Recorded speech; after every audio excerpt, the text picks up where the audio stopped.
Tips দিয়ে যায়। সেটা হচ্ছে এই, মনে করেন এই ভদ্রলোকের কোনো বাচ্চা কাচ্চা নেই বা এনার কোনো বাচ্চা কাচ্চা নেই, তো উনি এসে মৌলানা সাহেবের কাছে বলল, হুজুর আপনি আমার জন্য একটু দোয়া করেন, আল্লাহ যেন আমার বাচ্চা দেয়। তা ওই মৌলভী সাহেব হোক, বুজুর্গানে দিন হোক, যে হোক, দোয়া করছে, আর যার জন্য দোয়া করছে সে লোক বলছে আমিন।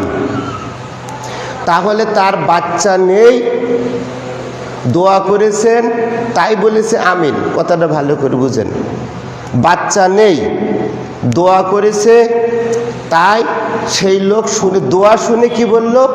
আমিন। আচ্ছা, পরবর্তী বছরে ওই লোকটা কোলে করে বাচ্চাটা নিয়ে এসে বলছে, হুজুর আপনি আমার বাচ্চাটার মুখে চিনি খাওয়ান। এখন কি এই লোক আমিন বলবে না আলহামদুলিল্লাহ বলবে? আলহামদুলিল্লাহ বলবে। এই যে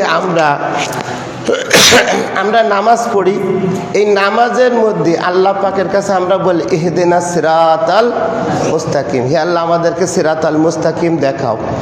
তা যারা সিরাতাল মুস্তাকিম আলী ইবনে আবু তালিবকে পেয়েছে তারা আমিন বলে না, কারণ তারা তো পেয়ে গেছে।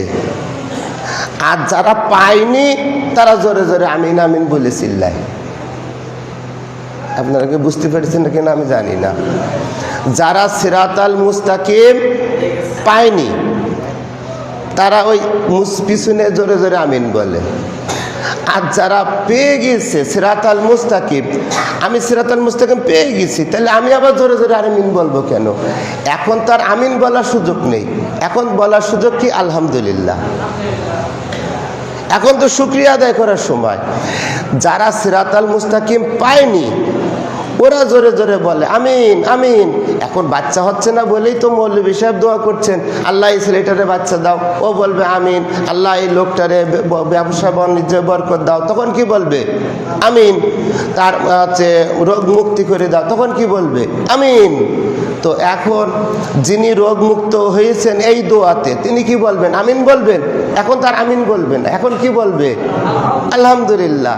তো যারা চুপ থাকে তারা হচ্ছে সিরাতাল মুস্তাকিম পেয়েছে, আর যারা জোরে জোরে চিল্লি চিল্লি বলে তারা আমিন আমিন করে। তো যাই হোক, সে জিনিসটা আলাদা।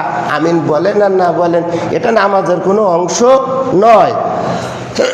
এখন ঘটনাটা হচ্ছে এই যে রাসূল পাক সাল্লাল্লাহু আলাইহি ওয়াসাল্লাম তিনি গেলেন, যাওয়ার পথে